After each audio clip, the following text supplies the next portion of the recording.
What's going on, everyone? Welcome to Smash Cannabis. Hope everyone's having a great day. Today, we're going to talk about cannabis news, cannabis upcoming events, what has happened in the past couple months.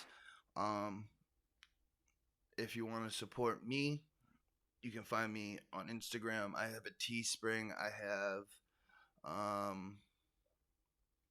Instagram, Teespring. have a podcast I've been slacking on. It's called Let's Get Smashed. Also, I have a sponsor, northspore.com. Code SMASH will get you 10% off. Northspore.com has everything you need for mushroom propagation, gourmet mushroom propagation. They have spores and even all-in-one kits that you don't have to do anything other than cut and mist. And I did both of them. I've worked with everything they have. I worked with their substrate, I've worked with their spores, and I've worked with their all-in-one kits, and everything has given me great success. People over there, amazing people, and always willing to help. So check them out. Northspore.com, code SMASH, save 10%. I'm going to get into the cannabis stuff because we get a lot going on. New Jersey finally did something and passed. But will cannabis be legal in 2021? I don't know if we're going to get it this year, but I think within the next 4 years we will see cannabis finally get released and legalized, which now we have to sit up and pay attention, because if they legalize and take it away from us, like home growers and stuff, and make me have to go to the store like with alcohol, I'm going to be pissed. But let's start with this, because this is honestly crazy news. Lawmakers are pushing President Biden to stand by his campaign promises of civil justice for nonviolent cannabis offenders. 37 members of Congress have signed, pushing him for civil justice. That is crazy. 37 members of Congress. We are seeing a new time. We are seeing Congress go pro-cannabis for medical use and even recreational use. And that's something I would never, ever thought I would have seen in my lifetime. So we are finally getting there. And we have Congress members pressing him to do what he said. All they want him to do, because when he was campaigning, that was one of his campaign promises. People shouldn't be in jail for nonviolent cannabis offenses when half the states are legal. But you know how it goes. Hopefully we see success in that. Other than that, that's all I got for like government side of it. Like presidential side, there's a lot of things going on with the stimulus check and everything. So I know cannabis isn't the top priority right now.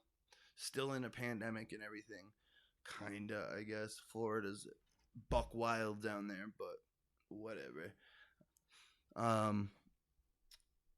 Next article is Chris Webber establishes $100 million equity fund for minorities that want to get into the cannabis industry. Unbeknownst to the public, a lot of the cannabis industry has an undertone of racism. 80%, a little bit over 80% of the licenses are held by corporations, and it makes it 80% owned by white. It's crazy that I even have to talk about this, and we have to have people setting up funds to help. Everyone should have an equal shot. I don't get an equal shot because I'm a felon. I can't even fucking work in the cannabis industry, but I fucking love it. I literally love it. And this is what I fell in love with. So I'll find out and make my way some way. With that being said, we're going to take a hit of some Space Queen.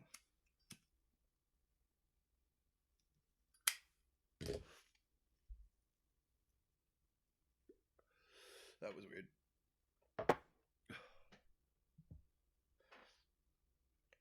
So, yeah, Chris Webber stepping up, trying to help. Amazing. In other news, Humboldt County, where some of the highest grade cannabis is produced, also known as part of the Emerald Triangle, have gone out and banned the propagation of outdoor hemp. Too many cannabis farmers are getting cross pollinated from hemp farmers that don't care about males. Cannabis needs pollen to create seeds, and cannabis farmers don't put in males because we just use females without seeds as medicine. So they went out and just banned all of it. So if you're growing hemp in Humboldt County, apparently it's got to be indoors now. Um, and pollen can travel for miles if it doesn't have anything stopping it. If it's a nice clear day and the wind's going, you know what I mean? It's going. It's going with the wind as far as it can get. And let's say a hemp farm's 10 miles down the road, but it's almost a clear shot through 8 like fields. You know what I mean? It gets up in the air and it's a clear shot. And it lands on the THC female farmer, it's gonna ruin that crop. When you go to harvest it, you're gonna be seeded out, and no dispensary is gonna want it. Yeah, great, you have a bunch of seeds, but you're not doing it to make seeds unless you're a breeder. So I understand where they're coming from, but this part I don't. They're also trying to ban all smokable hemp in Humboldt County. Why? Um, why? People, I don't mind some smokable hemp CBD flower once in a while. I don't understand that part of it. I understand the growing because there probably is way more cannabis farmers than hemp farmers, even small time growers, because they can grow all year round out there. So we're gonna talk about South Dakota, and I believe it's their governor. So South Dakota has passed medical and recreational cannabis, and that happened in November. Their governor is putting up a fight and doing everything she can to keep it out of her state. I believe she has a lawsuit in right now about voting boxes and something. She's literally doing everything she can to keep it out, and I don't understand why, because the economy is not doing the best right now. And let's move on just to this next thing, because this next thing is going to give you a little idea of what this industry is doing to us and how it is helping us. Maine has a huge increase in sales since recreational has been legalized. Recreational and medical have been legalized. So the average someone spends walking into this dispensary has doubled to $74 per visit. With only 15 dispensaries, they have recorded 2.47 million in the first month alone. Million. 2.47 million in the first month alone with 15 stores. That's crazy. That's that's just, and it's just gonna get bigger because they're gonna build more stores, and it's just going to bring in more income, and it's good. People aren't going to have to travel to a dispensary. Maybe there's not one near you, you know what I mean? Which is cool. This stuff is really bringing life back into our economy. Massachusetts sees a huge increase of medical marijuana cards users.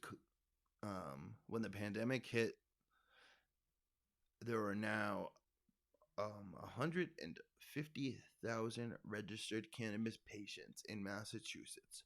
35,000 of those came from when the pandemic started, and online doctor's appointments started being able to happen.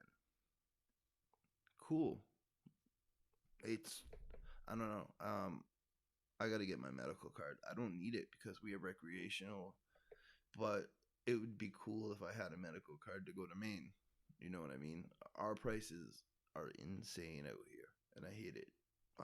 That's why I grow. Like, I can't afford paying all that money for my medicine. Um, so so yeah. And Maryland is finally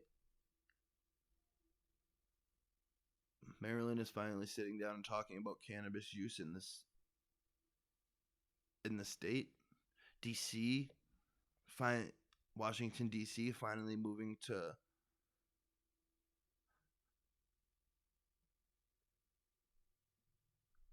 Huh. Hold on, let me grab my notes. They're right here. I'm trying to figure out exactly what I said because I wrote this script really fast. Maryland sits down for the first time to talk about cannabis use. In DC finally moving to rec. Now Congress is changing. It seems to be moving more towards a pro cannabis outlook. Also, 30 no, sorry. Um this is like a nationwide thing. It's some stats that I pulled up. So since cannabis has started to legalize, it has brought in 320,000 full-time cannabis employees. I mean, that's a big number. And I was cross-referencing. I believe it's more than a lot of the normal jobs you see. I was trying to cross. I think it's a little bit more than ambulance drivers and paramedics. It's pretty astounding what this stuff's doing in the economy. But we're going to see crazy stuff the next couple of years for sure. So keep your eye out.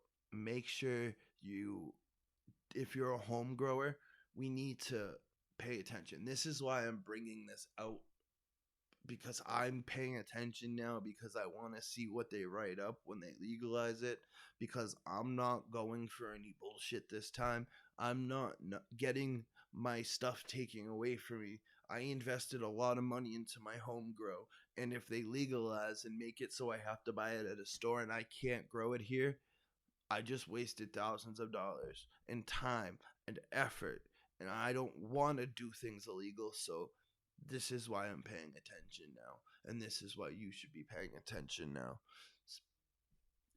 Other than that, heck, we'll finish off this bowl pack. You guys like Sunshine, the new bowl.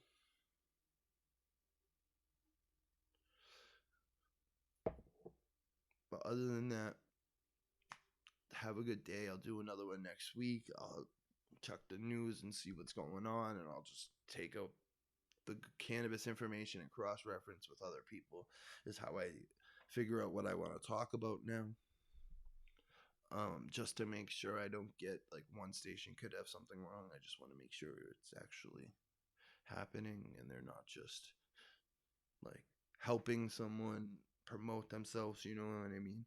It's kind of crazy. I was watching the DGC yesterday, and they said like 20 or 27,000, like 2,700 people are in charge of the media or something crazy. There's something crazy numbers like that, and I just